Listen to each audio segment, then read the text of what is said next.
Hi everyone. I wish that I had access to the music from Masterpiece Theatre because today I am talking about language. Sorry. And my own personal language, which I apparently have. And why is it so different? Why is my accent apparently so different? Well, I don't know, except that I did have a lot of speech therapy as a child because I have issues with hearing and other things. So I didn't speak for a very long time, and as some people have put it, once you learned how to speak, you never shut up. But that's okay. One of my big goals is to use my voice and use it for good. Part of using it for good, I think, is to have some fun. So I decided to do a video on my own personal private language, which I jokingly refer to as Bethglish. And I wrote it down. And someone asked me what I mean when I say rabid stoat. This one's a bit boring. When I say someone's a bit of a rabid stoat, or that generally what I mean is that they're a bit of an asshole. The stoat is a member of the weasel family, which I have kind of talked about before.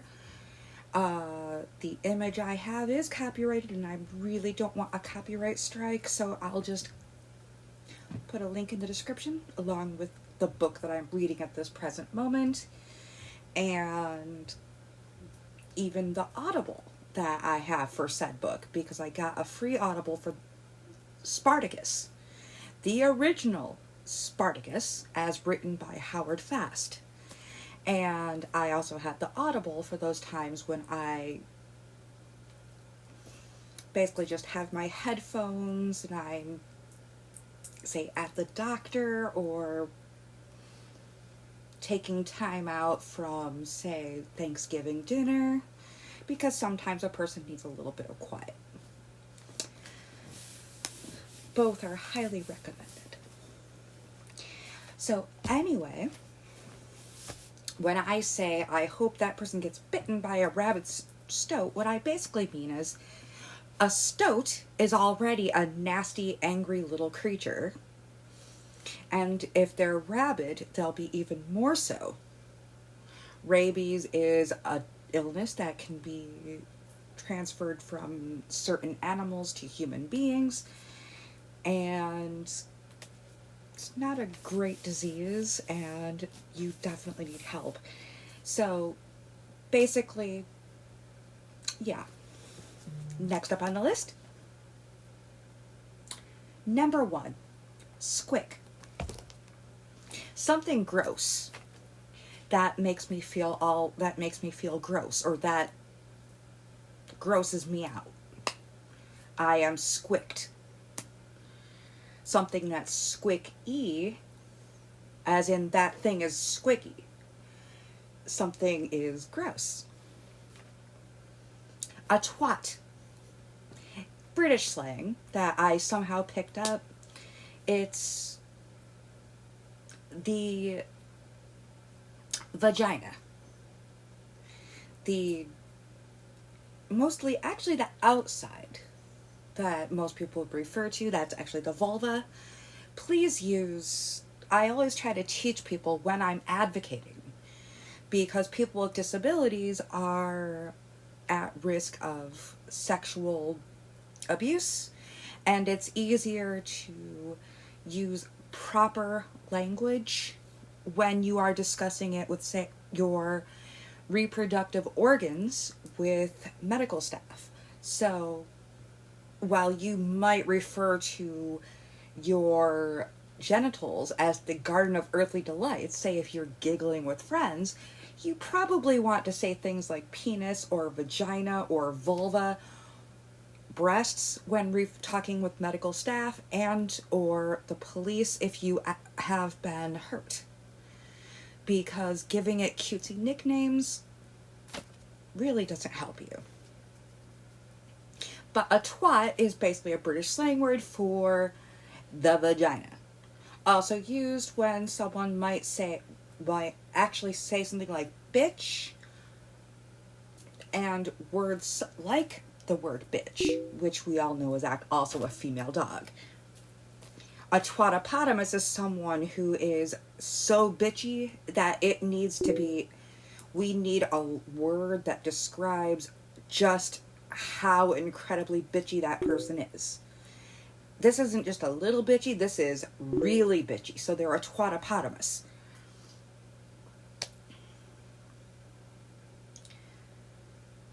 RPF. It's the cousin to resting bitch face, aka RBF. RPF is resting pensive face. When their default expression tends to look like someone just told them something terrible. And resting bitch face, of course, is when your resting facial expression looks like you want to murder someone. Bethglish, the name of my own personal language, which is what I'm endeavoring to teach you at this moment in time. Undercrackers. Underpants. Your briefs, your boxers, your underoos, your underwear. Eep! An expression of surprise or terrified surprise. Eek is also an expression of terrified surprise. Meep is an expression of terrified surprise. Yikes on bikes! Also an expression of terrified surprise. Pupper. A word for a dog. Dogs are always puppies. Dogs remain puppies for life, no matter how big they get. Tendies. Chicken nuggets. Ugh. You're grossed out. That sound that you might make while wincing because something is awful.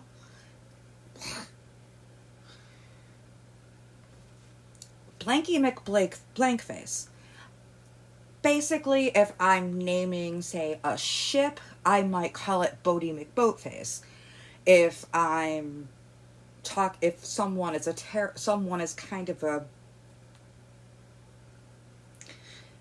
mean-spirited person, I might call them Bitchy McBitchface. Sometimes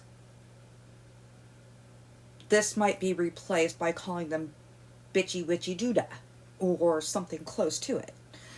So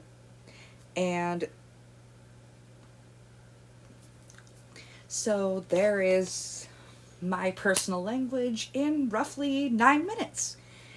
And so here we are. And to use my voice for good, once again, it's fine to have your own personal language. It's fine to use slang like my garden of earthly delights, but there are some situations where you need to use technical terms. That I'm here to use my voice for good and to advocate as well as have fun. So I'm putting that in there, as well as using my own personal lexicon. Sometimes I know that you need to sometimes use rather technical terms, and I know that you need to protect yourself. So, but at the same time, I believe in enjoying things and speaking for yourself in whatever way that you can, and expressing yourself and being creative. Especially right now, I'm still working on not swearing as much. I really did a great job here. I'm not cussing as much as I usually do, and I think I'm by using, sorry, one day I will learn to cut out frames properly. In the meantime, I apologize. It's spring. My allergies have sprung, and I've had a case of allergies to one thing or the other for a while now. But anyway, be creative and also know how to express yourself with said creativity. And use your own voice for good. And give love. Anyway, you are loved. And I hope this helps. Take really, really good care of yourselves and be awesome.